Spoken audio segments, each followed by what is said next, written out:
in Cuba or in Florida. So whenever I knock on the door of someone who lives in a house that the Barker Karpus gang lived in, as soon as they learn that their house was a gangster's house, they start banging on the floorboards and knocking on the walls because they're hoping that some of the money is there. And I just have to tell them, it's not there. Karpus, when he went into prison, had much of the bank loot and kidnap money, his portion of the illicit cash, put in a bank in Duluth.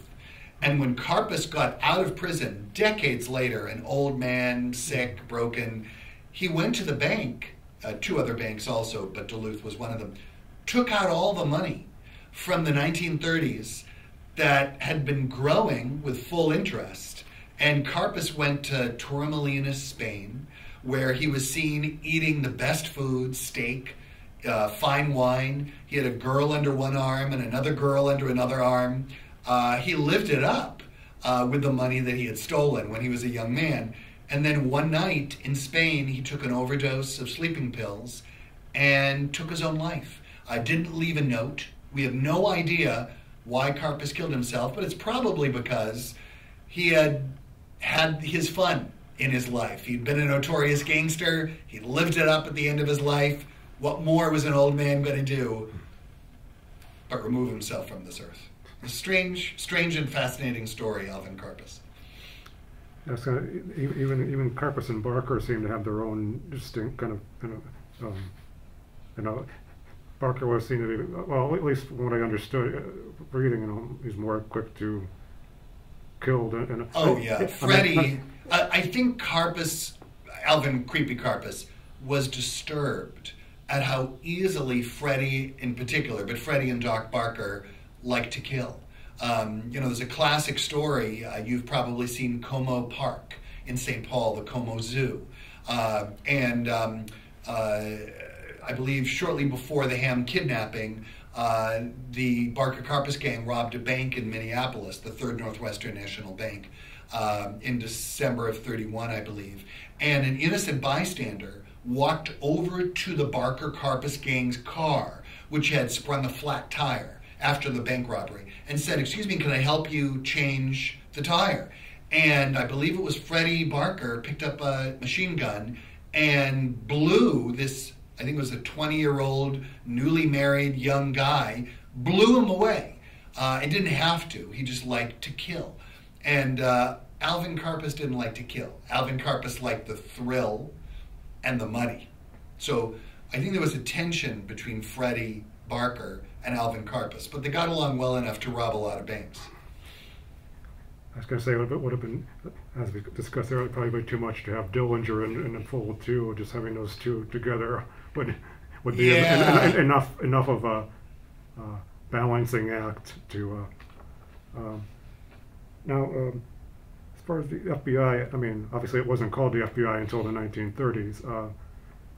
The FBI really took off kind of a hands-off, attitude until the Lindbergh kidnapping, perhaps, that they started to really take things seriously.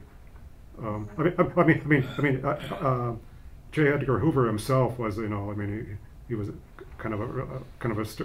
seemed like a kind of a stern enforcer, if you like. Right. I have to admire the FBI for the role that they played with the Barker Karpus gang and the John Dillinger gang in the 1930s. They were outgunned.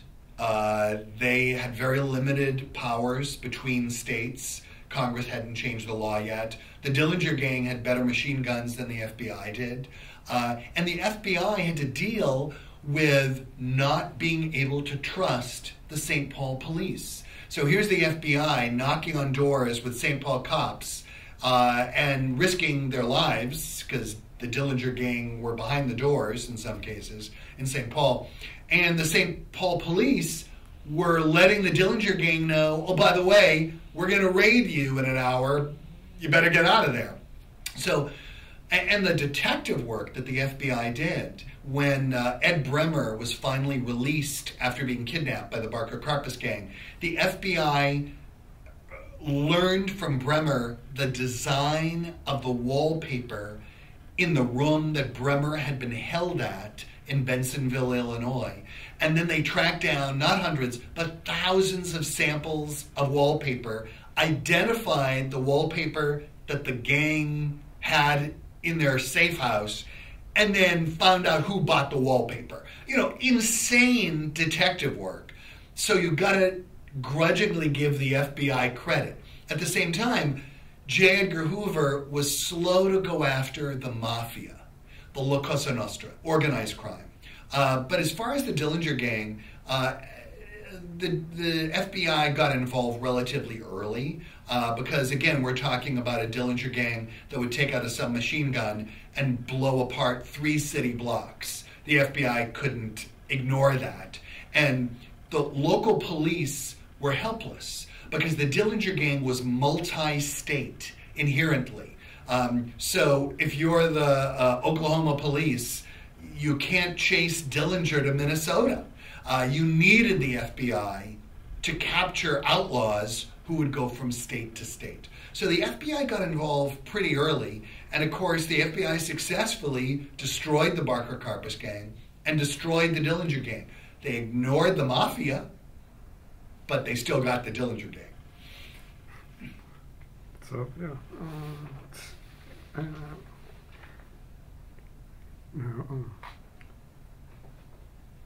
As you said, getting all these different opinions, hearing what Alvin said. I mean, I did read parts of his autobiography because the library has it. Reading his account of thing, and also all these quirks that he seemed to have. Was like supposedly he was worried about what beer he was serving to Ham at the hideout in Illinois. I mean, which is uncrook-like, for even for someone who's not as quick to kill people, blow people's brains out, like Barker. And as far as his his public persona versus the way he kind of really behaved, did you notice as a general rule, he seems to be more, have these. I mean, obviously, he's known by the police knew him as creepy because of his sneer. Right. And I think it was J. Edgar Hoover, the director of the FBI, who gave Creepy Karpus his nickname. Creepy Karpus hated the nickname, much like Babyface Nelson didn't want to be known as Babyface, and Lord knows Bugsy Siegel, who lived in St. Paul for a short while, hated. He'd kill you if you called him Bugsy. He was Benjamin Siegel.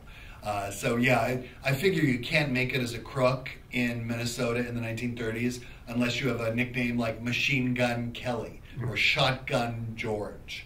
But the gangsters didn't choose their own nicknames. That was kind of the FBI's PR department that often did that. Yeah, and of course, by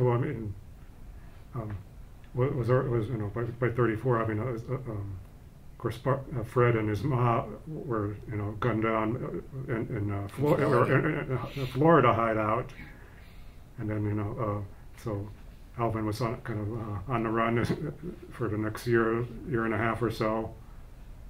So this is someone who kind of supposedly said, you want to take him alive, or kind of.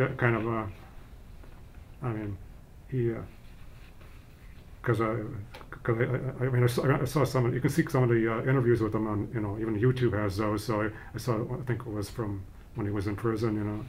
He's discussing all the as I said, PR. Having Ma be shown as the leader of the gang, who supposedly And anybody close to them said, just someone who couldn't plan breakfast if she wanted to, But it was a great cover for the band to have the gang to have the ma and the kids,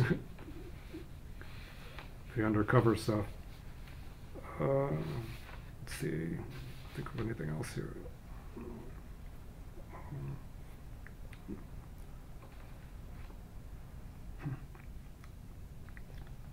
I could think of too much else. Obviously, as you said, he was in prison for like 35 years, in Alcatraz until they finally closed it and then they shifted him.